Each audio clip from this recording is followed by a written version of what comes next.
فاسألوا أهل الذكر إن كنتم لا تعلمون. Assalamualaikum warahmatullahi wabarakatuh. Alhamdulillah wassalatu wassalamu ala Rasulillah. Segala puji dan puja kehadirat Allah Subhanahu wa taala, juga salawat dan taslim kepada Nabi besar Muhammad sallallahu alaihi wa ala alihi wa sahbihi wasallam.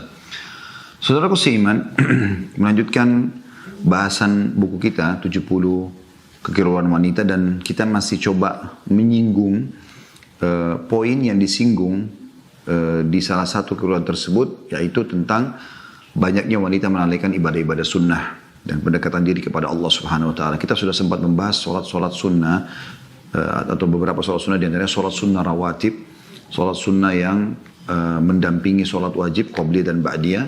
Kita juga sudah sempat membahas tentang solat malam, dan salah satu solat yang disinggung di buku tersebut adalah solat duha yang banyak dilalaikan oleh kaum muslimin, khususnya sekarang kita bicara muslimah.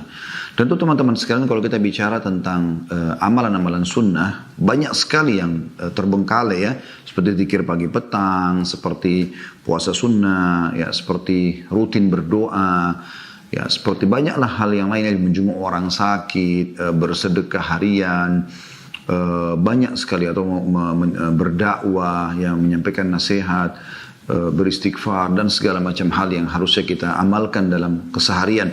Dan banyak tentu bahasan-bahasan tentang masalah keutamaan amalan-amalan yang harusnya dijaga oleh setiap muslim, secara khusus muslimah yang sedang kita bahas sekarang. Kita akan bicara teman-teman pada kesempatan sekarang tentang masalah duha, dan saya sudah mengatakan saya akan bahas insyaAllah buku yang ditulis oleh penulis yang sama yang kita bahas yang lalu, yaitu Dr. Sa'id bin Ali bin Wahf Al-Qahtani. Ada tuntunan lengkap solat duha, disertai keutamaannya, waktunya, dan faedahnya, yang diterbitkan oleh Pustaka Ibnu Umar. Sebelumnya sudah kita bahas tentang masalah solat malam, tahajud, dan sebelumnya lagi sudah kita bahas tentang solat sunnah rawatib, di sini disebutkan. Ya. Baik, saya akan masuk teman-teman sekalian di masalah duha ini, ya, duha. Yang pertama, kata penulis, hukum solat duha itu sendiri. Hukum solat duha adalah sunnah muakkadah, atau sunnah yang sangat ditekankan sekali untuk dikerjakan. Hal ini karena Nabi SAW melakukannya dan memberikan petunjuk dan bimbingan kepada para sahabatnya untuk melakukannya. Beliau juga mewasiatkan solat ini secara khusus. Sedangkan wasiat kepada seseorang sama kedudukannya dengan wasiat kepada seluruh umatnya. Jadi kalau Nabi SAW wasiatkan kepada seorang sahabat, seperti nanti akan kita jelaskan hadisnya, ya, itu berarti wasiatnya sama untuk umat semuanya. Ya, karena memang beliau berharap semua umat mengamalkan itu. Karena tidak ada dalil yang menunjukkan bahwa wasiat itu khusus bagi seseorang tersebut saja. Wasiat itu terdapat hadis. Misal Abu Hurairah radhiyallahu anhu, beliau berkata, kekasihku Rasulullah SAW telah berwasiat kepadaku 3 hal. Aku tidak akan pernah atau tidak pernah meninggalkannya sampai aku mati. Maksudnya semenjak aku terima wasiat itu sampai aku mati, aku tidak pernah tinggalkan.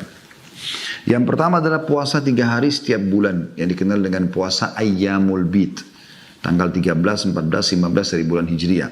Kalau Anda tidak sempat, Anda boleh puasa 3 hari di tanggal berapa saja, tapi ini yang paling afdolnya. Kemudian yang kedua adalah 2 rakaat solat duha, dan yang ketiga adalah witir sebelum tidur. Hadis ini riwayat Bukhari nomor 1981 dan Muslim nomor 721. Kita lihat di sini wasiat Nabi SAW kepada Abu Hurairah tentang masalah 2 rakaat solat duha. Itu juga hadis Abu Darda radhiyallahu anhu. Ia berkata, "Ausani habibi sallallahu alaihi wasallam bi thalathin lan ada'unna ma ishtu bi siyami 3 ayyam min kulli syahr wa salati duha wa bi alla anama hatta utir." Kekasihku sallallahu alaihi wasallam, Nabi SAW berwasiat kepadaku dengan 3 hal yang tidak akan pernah sepanjang hidup aku tinggalkan. Yang pertama, puasa 3 hari dari setiap bulan. Yang kedua, salat duha. Yang ketiga, tidak tidur sebelum witir terlebih dahulu. Hadis ini riwayat Muslim nomor 722. Jadi kita lihat teman-teman, hadis ini dua-duanya wasiat Nabi SAW kepada 2 sahabat yang berbeda, Abu Hurairah dan juga Abu Darda. Tetapi Nabi SAW tidak mengatakan, aku mewasiatkan kepada Abu Hurairah, aku mewasiatkan kepada Abu Darda. Tidak khusus gitu. Ya. Tapi sahabat ini menyampaikan, telah diwasiatkan kepadaku. Jadi ini bisa bermakna bahwasanya Nabi SAW mewasiatkan agar dia amalkan dan juga dia sampaikan. Terbukti di sini Abu Hurairah dan Abu Darda radhiyallahu anhuma menyampaikan kepada kita. Gitu. Kata penulis, kebetulan beliau adalah muridnya Syekh bin Baz rahimahumullah semuanya.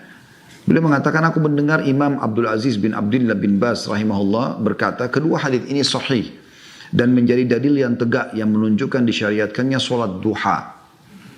Juga menjadi dalil bahwa hukumnya sunnah muakkadah. Hal ini karena wasiat kepada seseorang sama dengan wasiat kepada seluruh umat. Tidak dikhususkan bagi seseorang saja. Demikian pula apabila Nabi SAW memerintahkan atau melarang sesuatu. Jadi hukumnya berlaku umum. Kecuali apabila ada kekhususan. Semisal beliau SAW bersabda, ini khusus untukmu. Dan memang Nabi SAW terkadang tidak melakukannya. Namun hal itu tidak menggugurkan kesunnahannya.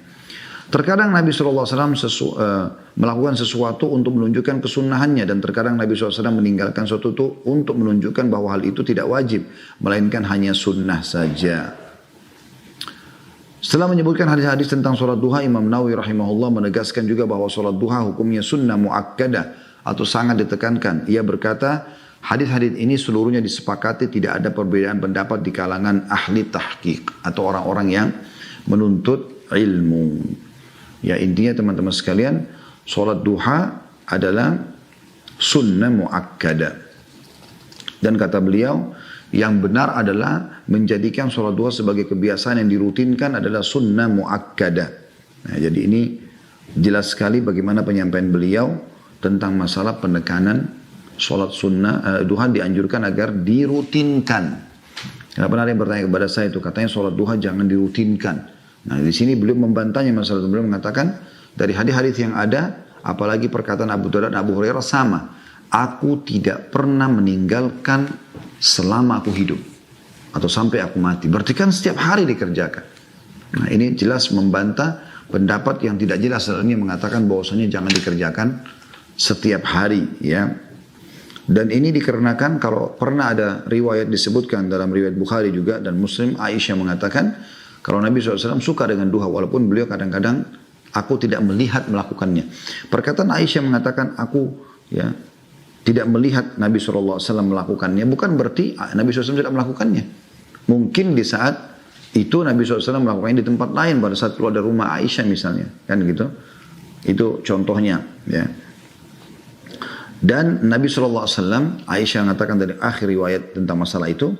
Kan beliau mengatakan, Aisyah berkata, dalam sebuah riwayat Bukhari Muslim ya, aku tidak melihat Nabi SAW melaksanakan sholat duha, akan tetapi aku melaksanakannya sekalipun Nabi SAW meninggalkannya, padahal beliau menyukainya. Beliau SAW melakukan demikian karena khawatir orang-orang melaksanakannya lalu difardukan kepada mereka. Jadi Nabi SAW bukan berarti tidak suka mengerjakannya, tapi Nabi SAW pernah meninggalkannya secara khusus untuk menentukan hukum. Karena kalau sudah tiap hari Nabi contohkan di depan mereka, maka akan menjadi wajib bagi mereka. Ini mirip dengan kasus sholat tarawih, di mana Nabi SAW sholat di awal malam Ramadan, kemudian setelahnya beliau tidak keluar. Malam setelahnya beliau tidak keluar, dan beliau mengatakan, aku tahu kalian menungguku semalaman, tapi kalau aku keluar, maka bisa diwajibkan buat kalian. Ya, seperti itulah. Kemudian ada juga riwayatnya yang mengatakan bahwasanya Aisyah juga ditanya, apakah Nabi SAW melaksanakan duha? Ia menjawab tidak, kecuali beliau melakukannya ketika datang dari pepergian, hadis riwayat Muslim. Juga ada hadis yang lain, hadis Aisyah, ia berkata bahwasanya 4 rakaat dan beliau menambahkan sebagian yang diketahui Allah Ta'ala. Kata penulis ini, dalam 3 hadis di atas seakan-akan ada pertentangan antara penetapan bahwa Nabi SAW sholat duha dengan pernyataan bahwa Nabi SAW tidak melakukannya. Padahal tidak ada pertentangan. Karena Aisyah radhiyallahu anha tidak melihat Nabi SAW sholat duha itu dalam waktu-waktu yang lain. Adapun ketika Nabi SAW datang dari pepergian, maka Aisyah radhiyallahu anha melihat beliau sholat duha. Lalu Aisyah radhiyallahu anha mengabarkan bahwa beliau melaksanakannya. Hal ini menunjukkan bahwa perbuatannya itu disandarkan kepada apa yang sampai kepadanya dari Nabi berupa dorongan untuk melaksanakan duha. Juga disandarkan karena perbuatan Nabi SAW yang dilihat oleh Aisyah radhiyallahu anha di waktu-waktu tertentu. Maka kesimpulannya, kalimat-kalimat tersebut tidak bertentangan sebagaimana dijelaskan dalam Subulus Salam karyanya As-San'ani. Asy-Syaukani berkata dalam kitab Nailul Autar jilid 2 halaman 256, Benang merahnya adalah Aisyah radhiyallahu anha mengabarkan apa yang ia ketahui dan sampai kepadanya. Sedangkan para sahabat lainnya selain Aisyah menyampaikan pula tentang rutinitas Nabi SAW dalam melaksanakan duha dan tentang pensyariatannya yang muakkad atau ditentukan untuk dilaksanakan.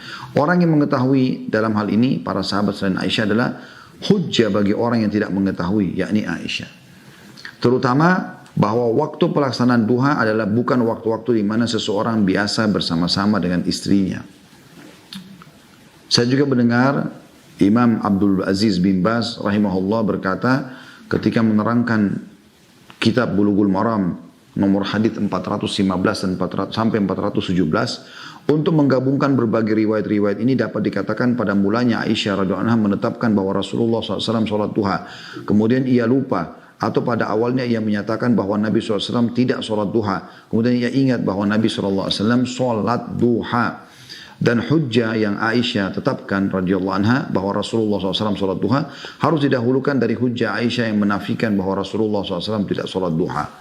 Demikian pula dengan adanya hujjah atau argumentasi yang lain dari para sahabat selain Aisyah seperti dari kasus Abu Hurairah dan Abu Darda radhiyallahu anhum ajma'in menetapkan bahwa Nabi SAW sholat duha, maka penetapan ini harus didahulukan daripada penafian dari Aisyah radhiyallahu anha. Ini penjelasannya karena ini sering kali dibahasakan. Jangan kerjakan sholat duha karena ada hadis begini dan begitu. Nah, ini sekaligus beliau jelaskan tentang masalah makna daripada perkataan Aisyah itu radhiyallahu anha. Ada pertanyaan dari beliau di sini. Di poin pertama bahasan buku ini tentang masalah hukum sholat duha ya. Beliau mengatakan mengapa sunnah muakkadah? Kenapa sangat ditekankan? Karena kata beliau ada wasiat Nabi SAW untuk mengerjakannya dan karena Nabi SAW menjelaskan keutamaannya dan Nabi pun SAW melakukannya.